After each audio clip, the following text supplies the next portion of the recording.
ಅಪರೂಪದ ಕಾಲದಲ್ಲಿ ಮೈಸೂರು ಮತ್ತು ತುಮಕೂರು ನಡುವಿನ ಗಿರಿ ಪ್ರದೇಶದಲ್ಲಿದ್ದ ಚುಂಚನಗಿರಿ ಪರ್ವತ ಆಧ್ಯಾತ್ಮದ ಕೇಂದ್ರವಾಯಿತು. ಇಲ್ಲಿ ಆದಿಶಕ್ತಿಯ ಅಂಶವಾಗಿ ಪರಿಪೂರ್ಣವಾದ ಭೈರವೇಶ್ವರನ ದೇವಾಲಯವಿತ್ತು. ಭೈರವನು ಶಿವನ ಕ್ರೋಧರೂಪವಾಗಿ ತಿಳಿಯಲ್ಪಡುವ ದೇವತೆ. ಆದಿಚುಂಚನಗಿರಿಯಲ್ಲಿ ಭೈರವನು ಕೇವಲ ರಕ್ಷಕನಲ್ಲ, ಶಿಷ್ಯರಿಗೆ ಜ್ಞಾನವನ್ನು ದಯಪಾಲಿಸುವ ದೈವ ಸ್ವರೂಪ.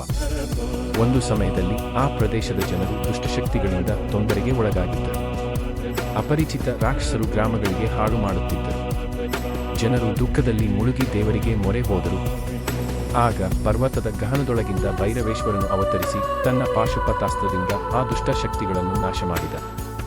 ಆ ಯುದ್ಧ ಭೀಕರವಾಗಿತ್ತು, ಆದರೆ ಭೈರವೇಶ್ವರನು ಸಮಸ್ತ ಅಶುಭ ಶಕ್ತಿಗಳನ್ನು ಧ್ವಂಸ ಮಾಡಿ ಭಕ್ತರಿಗೆ ರಕ್ಷಣೆ ನೀಡಿದನು. ಆ ಘಟನೆಯ ನಂತರ ಭೈರವೇಶ್ವರನು ಯೋಗ ಮುದ್ರೆಯಲ್ಲಿ ಚುಂಚನಗಿರಿಯ ಶಿಖರದಲ್ಲಿ ಸ್ಥಿತಿಯಾಗಿದ್ದನು.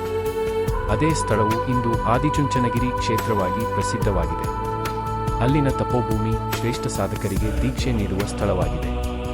ಶ್ರೀಮದ್ ಬಾಲಗಂಗಾಧರನಾಥ ಮಹಾಸ್ವಾಮಿಗಳು ಹಾಗೂ ಪರಂಪರೆಯ ಮಹಾಸಂತರು ಭೈರವನ ಅನುಗ್ರಹದಿಂದ ಅಲ್ಲಿ ಗುರುಪೀಠವನ್ನು ಸ್ಥಾಪಿಸಿ ಲಕ್ಷಾಂತರ ಜನರಿಗೆ ಶ್ರದ್ಧೆ, ಭಕ್ತಿ ಮತ್ತು ಜ್ಞಾನದಾರಿಯನ್ನು ತೋರಿಸಿದ್ದಾರೆ.